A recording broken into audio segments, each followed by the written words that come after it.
ಕೃಷ್ಣಾ ನದಿ ತೀರದಲ್ಲಿ ಪ್ರವಾಹದ ಪರಿಸ್ಥಿತಿ ನಿರ್ಮಾಣವಾಗಿದೆ. ನದಿ ತೀರದಲ್ಲಿ ಬೆಳಗಾವಿ ಜಿಲ್ಲಾಡಳಿತ ಹೈ ಅಲರ್ಟ್ ಅನ್ನು ಘೋಷಿಸಿದೆ.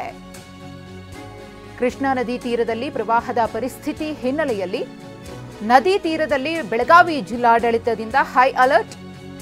ಯಡಿಯೂರು ಗ್ರಾಮದ ನದಿ ತೀರದಲ್ಲಿ ಎನ್ಡಿಆರ್ಎಫ್ ಕಣ್ಗಾವಲನ್ನು ಇರಿಸಿದೆ. ಬೆಳಗಾವಿ ಜಿಲ್ಲೆ ಚಿಕ್ಕೋಡಿ ತಾಲೂಕಿನ ಯಡಿಯೂರು ಗ್ರಾಮಕ್ಕೆ ಕೃಷ್ಣಾ ನದಿ ನೀರು ನುಗ್ಗಿದೆ.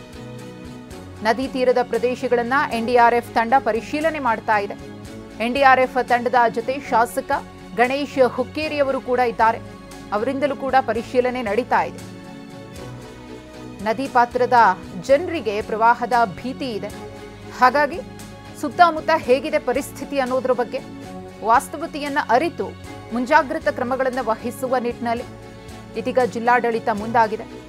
ಹೈ ಅಲರ್ಟ್ ಅನ್ನು ಘೋಷಿಸೋದ್ರ ಜೊತೆಗೆ ಯಡೂರು ಗ್ರಾಮದ ನದಿ ತೀರದಲ್ಲಿ ಎನ್ಡಿಆರ್ಎಫ್ ಕಣ್ಗಾವಲು ಇದೆ. ಅವರಿಂದಲೂ ಕೂಡ ಪರಿಶೀಲನೆ ನಡೀತಾ ಇದೆ. ಸ್ಥಳೀಯ ಶಾಸಕರು ಕೂಡ ಎನ್ಡಿಆರ್ಎಫ್ ಸಿಬ್ಬಂದಿಯ ಜೊತೆಗೆ ಅಲ್ಲಿನ ವಾಸ್ತವ ಸ್ಥಿತಿ ಹೇಗಿದೆ ಅನ್ನೋದ್ರ ಬಗ್ಗೆ ಪರಿಶೀಲನೆಯನ್ನು ಮಾಡಿ ಏನೆಲ್ಲ ಮುಂಜಾಗ್ರತೆಯನ್ನು ವಹಿಸಬೇಕು ಅದರ ಕುರಿತು ಚರ್ಚೆಯನ್ನು ಮಾಡ್ತಿದ್ದಾರೆ.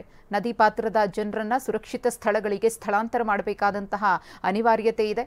ಹಾಗೆಯೇ ಅವರಿಗೆ ಬೇಕಾದಂತಹ ಎಲ್ಲ ಮೂಲಭೂತ ಸೌಲಭ್ಯಗಳನ್ನು ಒದಗಿಸಿಕೊಡಬೇಕಾದಂತಹ ಜವಾಬ್ದಾರಿ ಇದೆ. ಅದೆಲ್ಲದರ ಬಗ್ಗೆಯೂ ಕೂಡ ಇದೀಗ ಚರ್ಚೆ ನಡೀತಾ ಇದೆ. ಎನ್ಡಿಆರ್ಎಫ್ ತಂಡದಿಂದ ಪರಿಸ್ಥಿತಿಯ ಅವಲೋಕನ ನಡೆದಂತಹ ದೃಶ್ಯಾವಳಿಗಳನ್ನು ಗಮನಿಸ್ತಾ ಇದ್ದೀರಿ. ಮತ್ತೊಂದು ಕಡೆ ಯಡಿಯೂರು ಗ್ರಾಮಕ್ಕೆ ಕೃಷ್ಣಾ ನದಿಯ ನೀರು ನುಗ್ಗಿ ಜನರು ಪಡಬಾರದ ಪಾಡನ್ನ ಪಡ್ತಾ ಇದ್ದಾರೆ.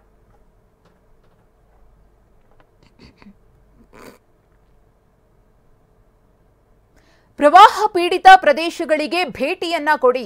ಸಂಪುಟದ ಸಚಿವರಿಗೆ ಡಿಸಿಎಂ ಡಿಕೆ ಶಿವಕುಮಾರ್ ಅವರು ಮಾಡಿಕೊಂಡಿರುವ ಮನವಿ ಇದು.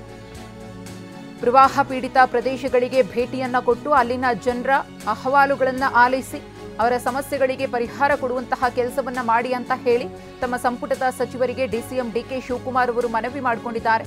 ಮಳೆಯಿಂದಾಗಿ ನದಿಗಳು ಉಕ್ಕಿ ಹರಿತಾ ಇವೆ. ಅನೇಕ ಕಡೆಗಳಲ್ಲಿ ಜನರಿಗೆ ನೆರೆಯ ಭೀತಿ ಇದೆ. ರಾಜ್ಯದ ಹಲವು ಪ್ರದೇಶಗಳಲ್ಲಿ ಪ್ರವಾಹ ಬಂದಿದೆ. ಹಾಗಾಗಿ ನೆರೆ ಪೀಡಿತ ಪ್ರದೇಶಗಳ ಜನರನ್ನ ಭೇಟಿಯಾಗಬೇಕು. ನೀವು ನೆರೆ ಸಂತ್ರಸ್ತರ ಕಷ್ಟಗಳನ್ನು ನೀವು ಕೇಳಬೇಕು. ತಡ ಮಾಡದೆ ಸಂಪುಟದ ಸಚಿವರುಗಳು ಆ ಪ್ರದೇಶಗಳಿಗೆ ಭೇಟಿಯನ್ನ ಕೊಡಿ, ಅಗತ್ಯ ನೆರವನ್ನ ನೀಡಿ ಅಂತ ಹೇಳಿ ಡಿಸಿಎಂ ಡಿಕೆ ಶಿವಕುಮಾರ್ ಅವರು ಸೂಚನೆಯನ್ನ ಕೊಟ್ಟಿದ್ದಾರೆ. ರಾಜ್ಯದಲ್ಲಿ ಭಾರೀ ಮಳೆಯಿಂದಾಗಿ ಅನೇಕ ನದಿಗಳು ಉಕ್ಕಿ ಹರಿತಾ ಇವೆ. ರಾಜ್ಯದ ಬಹುತೇಕ ಜಿಲ್ಲೆಗಳಲ್ಲಿ ಪ್ರವಾಹದ ಪರಿಸ್ಥಿತಿ ನಿರ್ಮಾಣವಾಗಿದೆ.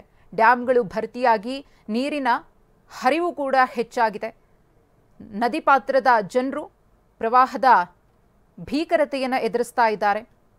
ಅನೇಕ ಮಂದಿ ತಮ್ಮ ಆಸ್ತಿ ಪಾಸ್ತಿ ಮನೆ ಮಠ ಎಲ್ಲವನ್ನ ಕಳ್ಕೊಂಡಿದ್ದಾರೆ. ಅಂಥವರ ನೆರವಿಗೆ ನೀವು ನಿಲ್ಲಬೇಕು ಅಂತ ಹೇಳಿ ಡಿಸಿಎಂ ಡಿಕೆ ಶಿವಕುಮಾರ್ ಅವರು ತಮ್ಮ ಸಂಪುಟದ ಸಚಿವರಿಗೆ ತಿಳಿಸಿದ್ದಾರೆ.